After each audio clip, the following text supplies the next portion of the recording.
certain stage in 1999 to create such a space.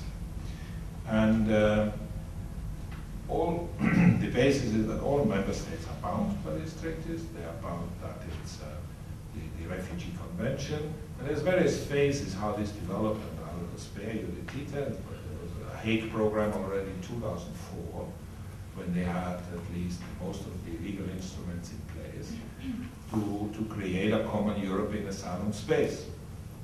And it's again based on the convention, as I said, but also to establish a common European asylum policy, and it should be based on solidarity between the member states and cooperation, and protect refugees as well as stateless persons. Also, the Lisbon Treaty, which you are aware of course, contains that. The Charter of Fundamental Rights of 2001, which entered into force in 2009, contains a right to asylum, which the European Union wants to guarantee, with due respect to the rules of the Geneva Convention. So it's all built on that. And no one is supposed to be removed, expelled, or extradited to a state where there is a serious risk that she or he would be subjected to death penalty, torture, other inhuman or degrading treatment or punishment. The Stockholm program, 4-year program from 2010-2014, elaborated that one wants to build a common European asylum system, a common procedure, a uniform status in the field of justice and home affairs until 2012. Now it's really interesting because end of 2012, because 2012 is we are almost halfway through, and they are still working hard on it, and I'll come to some aspects of it, why it's so difficult to realize that. So you have various phases of legislation where you have directives, which as you may know, if you adopt directives, they have to be transposed to international law, and normally there's a period within which member states have to do that. Mostly, very often it's 2 years. They have to transpose them into national law. And then there's regulations which are directly applicable. And you have one important on that.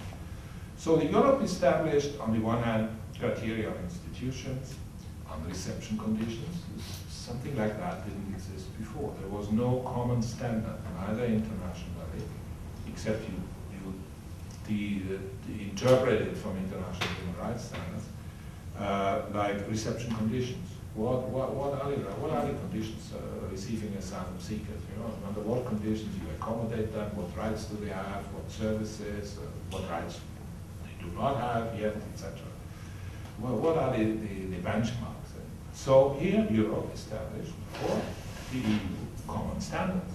Before, every state did as they liked, and one of them which had very low standards was Greece, and they're still catching up. And I'll come to that, but Greece is not considered a safe country at the moment because they don't fulfill a lot of the conditions Europe has set for the member states before.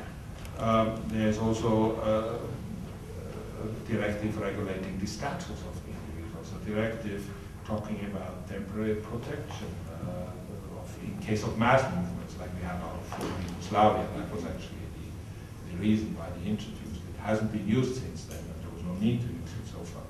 There's a long-term residence directive, there's a family reunification directive, and then there's some on other migration-related issues like a return directive. And they created institutions also, meanwhile, to help that process. One of the most recent ones to help in the practical cooperation and implementation of it is the EASO in Malta, which is the European Asylum Support Office, which is supposed to help the member states to harmonize their practices. And as I will tell you in a moment, there's real need for that because there's a lot of challenges there. But what is unique is that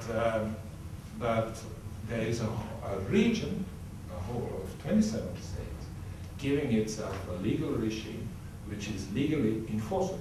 Also a common regime which is legally enforceable. There's even still, it's not done yet, there's a discussion going on whether the European Union as such, as an international law entity, should ratify the Refugee Convention. So not just the member states, but the institution. Of course, and then we have the whole Council of Europe machinery, and we have the European Convention of Human Rights, which is interlinked. So at the moment, you have actually, besides the national courts, you have at the European level, on certain issues concerning refugees and asylum seekers and their human rights, you have the European Court of Human Rights, which is always there and accessible also for this group of people, adjudicating on issues, on family reunion, on conditions, reception conditions, on all sorts of issues. And you have now the Court of Justice, the European Court of Justice, now dealing with cases, and they are dealing with several cases from Hungary on legal issues, interpretation on who is a refugee, but also on issues of arbitrary detention. They are dealing, not just the human rights courts in Strasbourg, but also the European Court of Justice. They are dealing now with asylum issues and partly the interpretation of the convention, refugee convention. This is very interesting because we didn't have that before. You had national courts interpreting the refugee convention, but not at the European level. Why is this so important? Many of the directives, you need to realize the reality of Europe, were negotiated amongst the member states and were compromises. So some are better than others because it depended on the compromises they could make. First, it was mainly the first wave of legislation was done by 15 states, and on many things they had to have a uniform at that time. 15 needed to agree. But now it's a bit different on issues, and the European Parliament had more influence as well under the Lisbon Treaty, but before it was the 15. It was in Home Affairs, it was mainly the Ministers of Interior and Justice who were discussing those issues, were agreeing on draft directives, and needed to find a compromise. So you have some directives, like particularly one on procedures, which is a whole set of exceptions. And it has, sometimes you have the impression there's more exceptions than common rules. In fact, it devalued the directive as a harmonizing, it didn't create a uniform procedure because everybody still had their exceptions what they could do.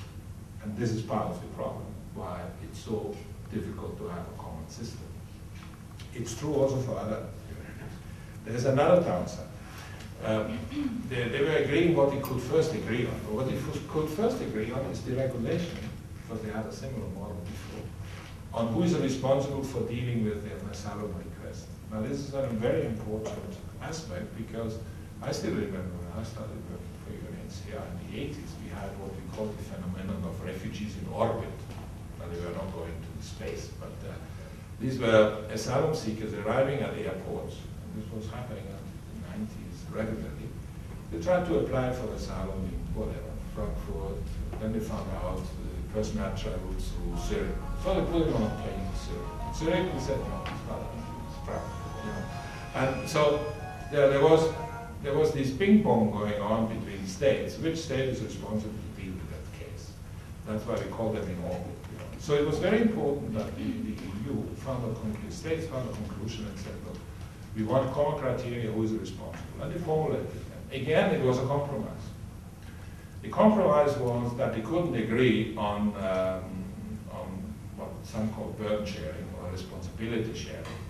So because obviously some countries, and now if you look there at the EU, at the periphery, that is where people may be arriving maybe first. And the rule is, in the country where you first arrive and apply, that is your asylum country. No second procedure, no repeat, whatever the result of the procedure, the implementation is with that country. Which is a rule you can have, but you should have complementary rules because it also has the consequence that, you know, let's say somebody is a French speaker, where he comes from, or because he went to school. He would like to go to a French-speaking country and ask for asylum there. So it's not possible if he cannot reach a French-speaking country first.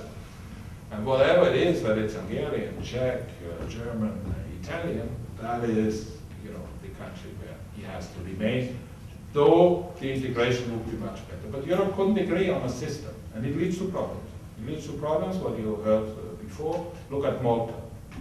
Malta is a small island.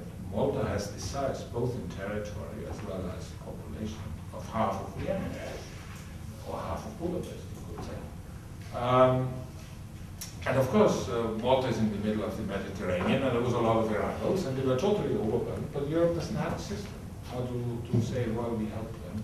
Now they tried to find with what we call Eurema 1, Eurema 2, to relocate some of the refugees. And it's a very small program, with a few hundred places, offered by not even half of the member states to relieve the situation in Malta.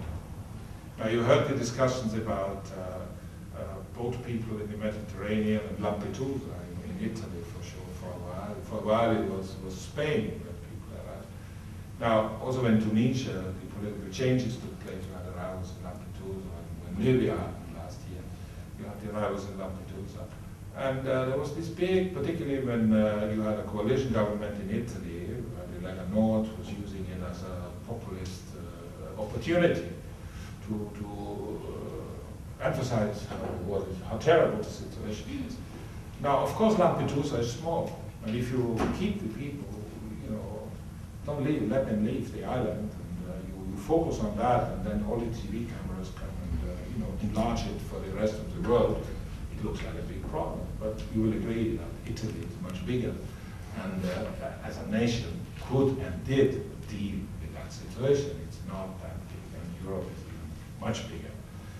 Now you remember that there was also this, even Schengen was supposed to be suspended if it went by some leading for the politicians in Europe, the French president, the Italian one, and others, and even Denmark, far away Denmark was shouting for that. Because there were a few tens thousands, so it was I think 30,000 Tunisians, not even refugees, mainly migrants, arriving in Italy.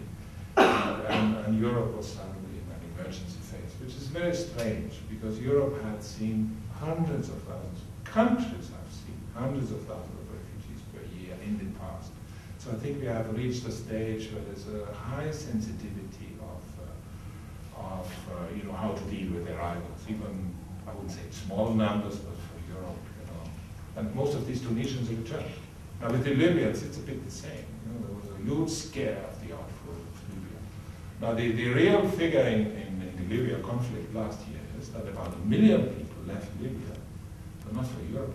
They left the neighboring countries. It was hundreds of thousands in Egypt, which had just gone through its own political change. It was hundreds of thousands to Tunisia, which had just gone through its own political change. And most of them returned to their country because they were third country nationals, migrant workers who returned to their countries of origin. And others were in camps there and needed assistance. But only some 30,000 came to Europe. Mainly to Italy, Malta, in these areas. So sometimes it's the focus, what we see. I think we need to also be realistic what we are talking about. And I mentioned the other figures before.